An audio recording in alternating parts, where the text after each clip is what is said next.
Bwana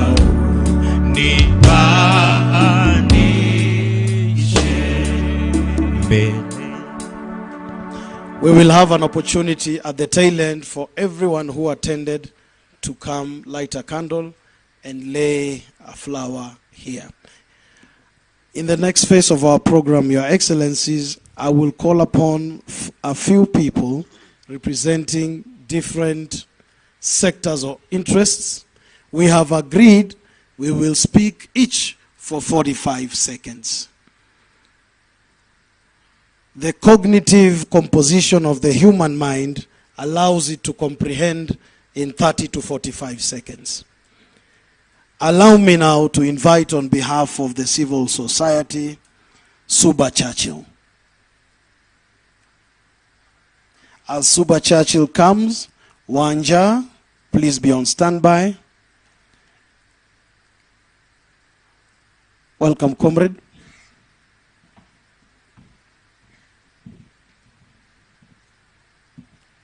Your Excellencies, ladies and gentlemen, religious sector, and my colleagues from the civil society present, on behalf of the organized civil society, I join you all in prayer for the repose of the souls of our brothers and sisters who lost their lives, as we have all seen, in the struggle for a better Kenya. As a civil society actor who has been there for years, over 25, I must say that we last witnessed these scenes several years gone by. And it did not occur to us as a sector that ever again will have a leadership that is driven by paranoia, that is constantly hallucinating about people undermining the authority. What happened to our brothers and sisters happened out of fear. And that's why people are always repulsed from the city center. It is not about protection of property, because we have seen government watch as goons and their political inciters raid farms, steal livestock. We have seen them display the audacity to sell those livestock on the roadside for a whole day. Yet every day we are told about protection of property. Let them tell that story to the birds. Because as a sector, we are happy that you are documenting some of these atrocities. Because documentation is the first step towards holding these dictators to account. As a sector, we have spoken and will continue to speak against these excesses. And we know that they are driven by fear. The fear of the Parisian mob. We all remember the French Revolution, when women farmers from Paris and its environ marched on the streets to the palace in Versailles. That is what they fear. That is why our brothers and sisters have lost their lives. Because the emperor is living in fear. Fear of the Parisian mob. But we must continue to drive courage, because the strategy is to instill fear in us. to kill and maim because they think that they are sending a powerful message. Despite the sorrow, even as we condole with the families, the blood that you have seen on the screen, that our 27 plus brothers and sisters have lost, must not give us fear, but courage. Initially, your strategy was to congregate in Nairobi. But we must congratulate you for now devising a strategy that spreads them out and thin. As a sector, we continue to monitor this. I was in Wote on the 19th. When the young boy was shot, I was in Wote. And every time there is a demonstration, I make an effort to go to any of those epicenters of the action to document. And we are in touch with the United Nations. We are in touch with Clement Vol, the UN Rapporteur for Freedom of Assembly and Association. He's a personal friend. We constantly do our statements and share so that he's kept abreast and does not buy the lie we are being told today. We have been told 130 plus police stations. All police stations in this country are gazetted. We want to be told which stations are those. We have been told about police who have also lost their lives at the hands of protesters. We want them to hold a similar requiem mass for those police that have been killed. Because we cannot run a government purely on lies.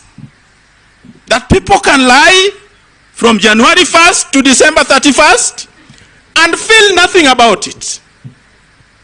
Our constitution, which I was privileged to be part of its making at the Bomas Constitutional Conference, has in Article 10, national values and principles of governance, calling for human dignity, for patriotism, for devolution and sharing of power. But every day we see our leadership on the stage, they are announcing things that should best be left for cabinet secretaries. I don't know the release of this match to counties, the launch of this and that. So as a sector, we want to say that we are in solidarity with this struggle because we know what it stands for. And you must have seen our sector speak on a daily basis on some of these excesses.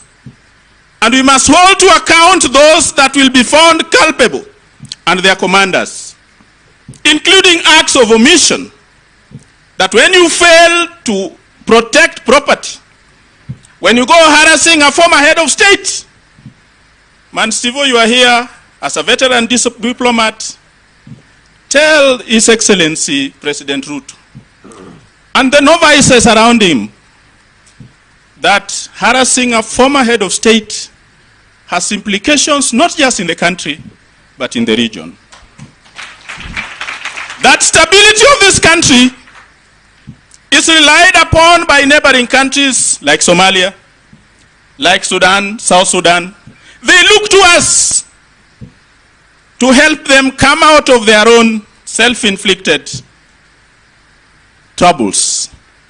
And we cannot therefore afford, even for a moment, to allow political novices to throw insults at everybody and think that that is governance. Because our constitution demands of them to ensure that we are governed properly. Kenyans are easy to govern but very difficult to rule. And that's why this leadership is in trouble. Because they are trying to rule us. We are beyond being ruled. We want to be governed. We must remain firm and demand good governance. Because that is the only thing that is provided for under our constitution.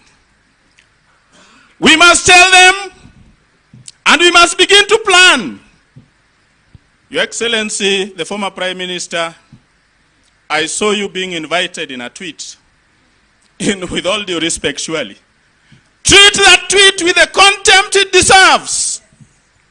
Because you stand for the cause of the majority of this country.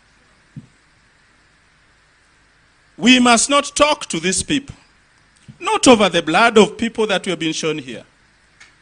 And of course, when you talk, if you must, they say when you are eating with the devil, you must use a long spoon. Their blood is oozing with innocent blood of Kenyans that they have killed. You must never shake their hands because their hands are still dripping with guilt. And that's why everywhere they go, they defend themselves. Oh, the police did this. We must hold them to account. But what is more worrying to us as a sector is that there is a marauding group of police officers always deployed in strategic places and stations to kill, to maim.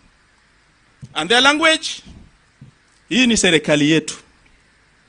We must use our counterintelligence to define who they are, to establish who they are, the faces behind those people, and hold them to account.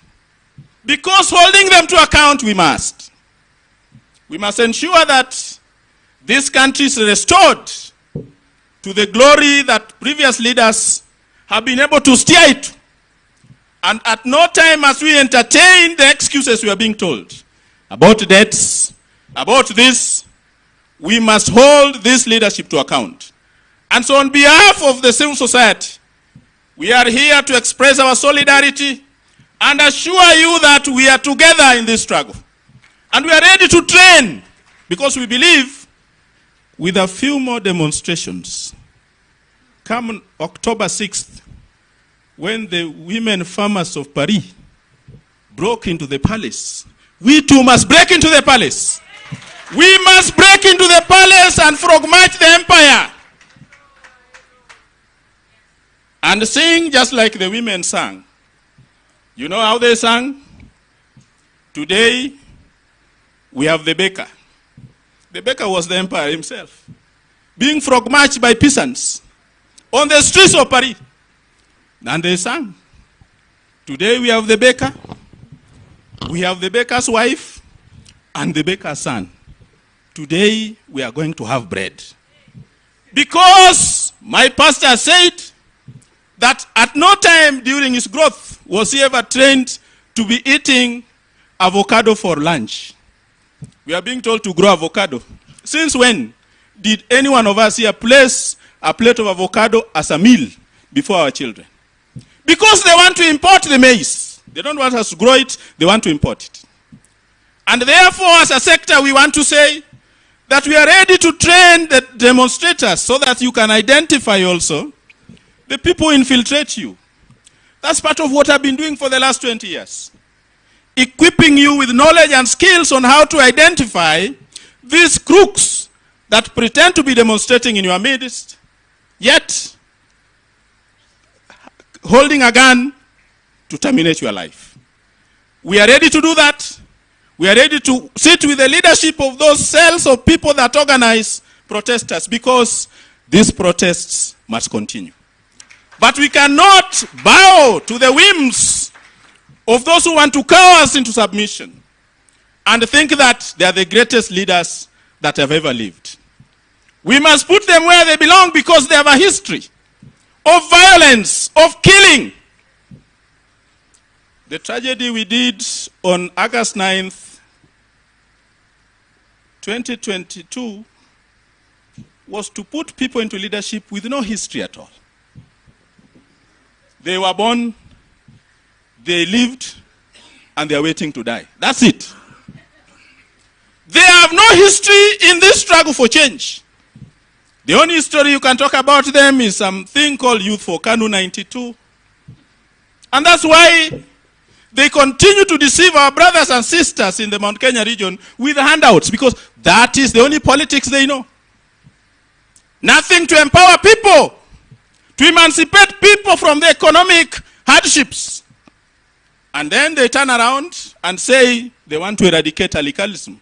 Yet between 2008 and 2022, all they did was to give young boys and girls handouts to take illicit brew. And so as I finish, I want to say that as a sector, we are ready to work with you hand by hand, side by side in this struggle, to ensure that those who are guilty of acts of omission and commission are held to account, and we must never fear. I know they have withdrawn your security. I know they have also withdrawn your security. But I keep asking myself during my life in activism, when was it the most vulnerable time in my life? I was most vulnerable when I was in my mother's womb, when I was a toddler, when I could not know who the enemy is.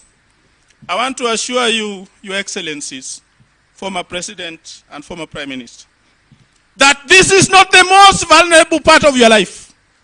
You can live with or without that security, because you now know who the enemies are. So don't succumb.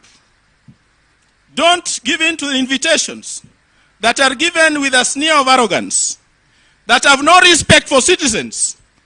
I get concerned when a leader of a country only thinks of kupanga, hawa nitawapanga. We are not objects. We are subjects with dignity. Hatutaki kupangwa. And if that is the mentality, try it in Uganda. Try it in Ethiopia. There are things that you cannot do in this republic without being held to account. Thank you very much.